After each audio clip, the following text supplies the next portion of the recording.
శ్రీ సత్యసాయి జిల్లా కదిరి పట్టణంలో పీవీఆర్ ఆధ్వర్యంలో తెలుగుదేశం పార్టీ ఏర్పాటు చేసిన విస్తృత స్థాయి సమావేశంలో కదిరి ఎమ్మెల్యే కందికుంట వెంకట ప్రసాద్ పాల్గొన్నారు. ఈ సమావేశంలో నియోజకవర్గానికి చెందిన టీడీపీ నాయకులు, కార్యకర్తలు పెద్ద సంఖ్యలో హాజరయ్యారు. ఈ సందర్భంగా ఎమ్మెల్యే కందికుంట వెంకట ప్రసాద్ మాట్లాడుతూ ప్రజలు తనపై మరియు తెలుగుదేశం పార్టీపై నమ్మకం ఉంచి అధికారాన్ని అప్పగించారని, ఆ నమ్మకానికి తాను ఎప్పటికీ రుణపడి ఉంటానన్నారు. కదిరి నియోజకవర్గ అభివృద్ధికి నిరంతరం కృషి చేస్తానని స్పష్టం చేశారు. టీడీపీ కార్యకర్తలు వ్యక్తిగత లాభాలను పక్కనబెట్టి నాయకత్వ లక్షణాలను పెంపొందించుకోవాలని సూచించారు. కార్యకర్తలకు ఎలాంటి కష్ట నష్టాలు వచ్చినా తాను అండగా ఉంటానని, తెలుగుదేశం పార్టీ పూర్తి స్థాయిలో మద్దతుగా నిలుస్తుందని భరోసా ఇచ్చారు.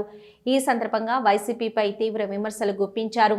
కదిరి పట్టణంలో జరిగిన ఒక ఘటనను ప్రస్తావిస్తూ ఎన్నికల సమయంలో దొంగ ఏడుపులు ఏడ్చి ప్రజలను తప్పుదోవ పట్టించారని, ఎన్నికల అనంతరం భిన్నమైన ఆరోపణలు చేశారని జగన్మోహన్ రెడ్డిపై ఆగ్రహం వ్యక్తం చేశారు.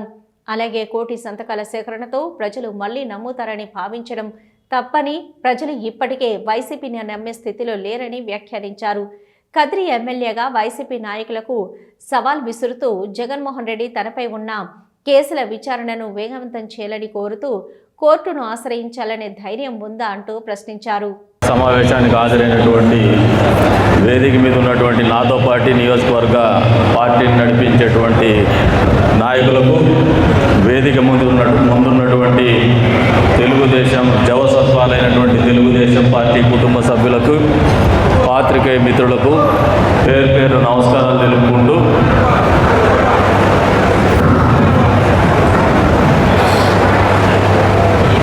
వస్తానే సోదరుడు పవన్ కుమార్ రెడ్డి విస్తృత స్థాయి సమావేశం ఎందుకు పెట్టాడని అడిగినాడు.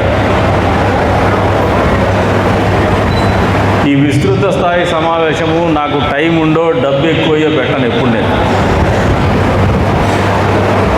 ఈ నియోజకవర్గంలో తెలుగుదేశం పార్టీకి వచ్చినటువంటి కష్టాలు, నాయకునిగా నేను ఎదుర్కొన్నటువంటి సవాళ్ళు బహుశా ఈ ఉమ్మడి జిల్లాలో ఏ నాయకునికి వచ్చిండదు, ఏ తెలుగుదేశం పార్టీకి వచ్చిండదు. వేరే నియోజకవర్గాలు అన్ని రకాలైనటువంటి సంక్షోభాలు వచ్చిన ఎదురొడ్డి నిలబడి మళ్ళీ అధికారంలోకి వచ్చినప్పుడు జెండా నిలబెట్టి నన్ను నిలబెట్టినటువంటి తెలుగుదేశం పార్టీ నియోజకవర్గ కార్యకర్తలన్నా, కదిరి నియోజకవర్గ ప్రజలన్నా కృతజ్ఞతా భావంతో నేను ఉన్నాను. ఎప్పుడు కూడా వాళ్ళకి ఈ నియోజకవర్గంలో ప్రజలకు మన పార్టీలకు అతీతంగా, కులాలకు మతాలకు అతీతంగా మంచి చేయాలనే ఒక ఆలోచనతోనే పనిచేస్తూ ఉన్నాను. బహుశా 18 నెలల కాలంలో మొదట్లో ఒక 8 నెలల్లో 10 నెలల్లో మధ్యలో నేనే తక్కువ టైం ఇచ్చిండొచ్చు మీకు. దానికి కొన్ని ప్రత్యేకమైన కారణాలు ఉన్నాయి. ఇవాళ ఉదయం మన నల్లజరు మాబోన్ వస్తే చెప్పినా, నేను అందరికీ విడమర్చి చెప్పలేను.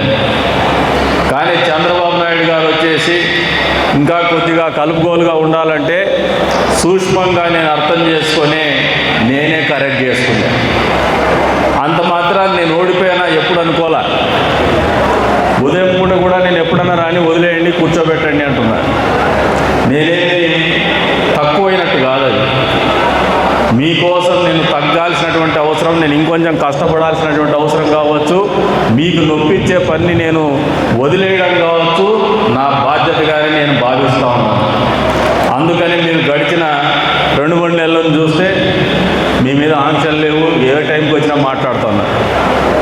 ఆదివారం ఒక రోజు అడుగుతాను, అది కూడా ఎందుకంటే నేను కూడా వ్యాపారం చేసుకోవాలా, నా ఆరోగ్యం చూసుకోవాలి. ఆ ఒక్క రోజులో కూడా ఎప్పుడైనా కొన్నిసార్లు పని పడితే మళ్ళీ పని చేస్తూ ఉన్నా, తప్పించుకోలే. కానీ ఇప్పుడు మండల నాయకులందరినీ మాట్లాడించమన్నా, కన్వీనర్లని, క్లస్టర్ ఇన్ఛార్జ్ని. వీళ్ళు 18